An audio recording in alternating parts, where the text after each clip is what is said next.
नमस्कार दोस्तों, आरंभ आईएएस में आप सभी का स्वागत है। मैं हूं आशीष सिंह। आज हम बात करेंगे इलेक्टोरल बॉन्ड की। हम जानते हैं कि किसी भी पॉलिटिकल पार्टी को अपनी आइडियोलॉजी व एजेंडे को लोगों तक पहुंचाने एवं ऑफिस एक्टिविटीज़ के लिए पॉलिटिकल डोनेशन की आवश्यकता होती है। साल 2017 के बजट सेशन में तत्कालीन वित्त मंत्री श्री अरुण जेटली के द्वारा पॉलिटिकल डोनेशन को मैनेज करने के लिए मनी बिल के साथ इलेक्टोरल बॉन्ड को इंट्रोड्यूस किया गया था। आपको ज्ञात होना चाहिए कि मनी बिल ऐसे बिल होते हैं जिसमें गवर्नमेंट आने वाले वित्त वर्ष के लिए बजट पास करती है।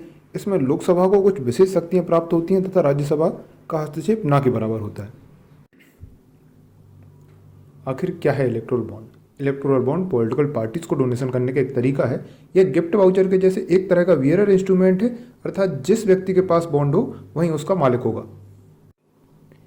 इसे multiples of 1000 rupees, 10,000 rupees, 1 lakh और रुपीज़ 1 करोड़ तक में इशू किया जाता रहा है। ये 3-3 महीने के इंटरवल में एक साल में 4 बार इशू किया जाता था कि विंडो सिर्फ 10 दिन के लिए ओपन होती थी।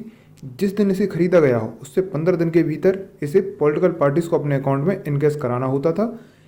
इसके लिए गवर्नमेंट ने अपने सबसे बड़े बैंक SBI को मार्क किया कि वे इसे जारी करेंगे। आखिर क्यों इलेक्टोरल बॉन्ड इतना कंट्रोवर्शियल हो जाता है, जबकि खरीदने वाला SBI से खरीद रहा है और पॉलिटिकल पार्टीज भी अपने बैंक अकाउंट में इसे जमा कर रही हैं? इसका मुख्य पहलू शुरू होता है ट्रांसपेरेंसी। जी हाँ, फंडिंग की ट्रांसपेरेंसी। इसकी जानकारी गवर्नमेंट के अलावा किसी अन्य के पास नहीं होती थी। सारा सिस्टम गोपनीय इतना कि इलेक्शन कमीशन ऑफ इंडिया को भी इसकी जानकारी नहीं होती थी किस पार्टी को कहाँ से कितना डोनेशन मिला। चलिए थोड़ा इसे विस्तार से समझते हैं। इलेक्टोरल बॉन्ड डोनर के नाम को रिवील नहीं करता, जिससे कोई व्यक्ति, ट्रस्ट या कंपनी अपने अनअकाउंटेड इनकम को पॉलिटिकल पार्टीज को दे सकते थे।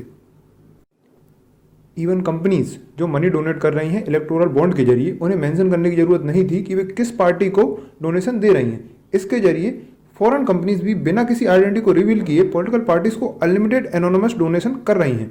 क्योंकि यह सब एनोनिमस हो रहा था, तब इलेक्टोरल बॉन्ड एक ईजियर रूट बन गया था ब्लैक मनी के लिए। जब फरवरी 2017 में इसे लाया जा रहा था, तब इलेक्शन कमीशन ऑफ इंडिया ने अपने कुछ कंसर्न्स जारी किए, जिसमें कहा गया कि इलेक्टोरल बॉन्ड सीरियस रिपरकशन और इम्पैक्ट पैदा करेंगे पॉलिटिकल फंडिंग को लेकर। साथ ही यह एक तरह का प्रतिकूल स्टेप है डोनेशन की ट्रांसपेरेंसी को लेकर। इस प्रकार की unchecked foreign funding Indian politics को इन्फ्लुएंस कर सकती है। साल 2017 में ही RBI के तत्कालीन गवर्नर श्री उर्जित पटेल ने फाइनेंस मिनिस्ट्री को लिखे एक पत्र में कहा कि इससे मनी लॉन्ड्रिंग को बढ़ावा मिलेगा व इंडियन करेंसी पर से भरोसा कम हो सकता है। जब यह सारा मामला सुप्रीम कोर्ट पहुंचा, तब सुप्रीम कोर्ट की कॉन्स्टिट्यूशनल बेंच ने 15 फरवरी 2024 को चौदह को अपने कुछ ऑब्जर्वेशन देते हुए इलेक्टोरल बॉन्ड की स्कीम को स्टक डाउन कर दिया। कोर्ट ने कहा कि पॉलिटिकल पार्टीज पॉलिटिकल प्रोसेस में इंपॉर्टेंट यूनिट होती हैं। वोटर्स को इलेक्शन फंडिंग के बारे में जानने का राइट है। इससे वोट देते समय सही चयन हो सकेगा।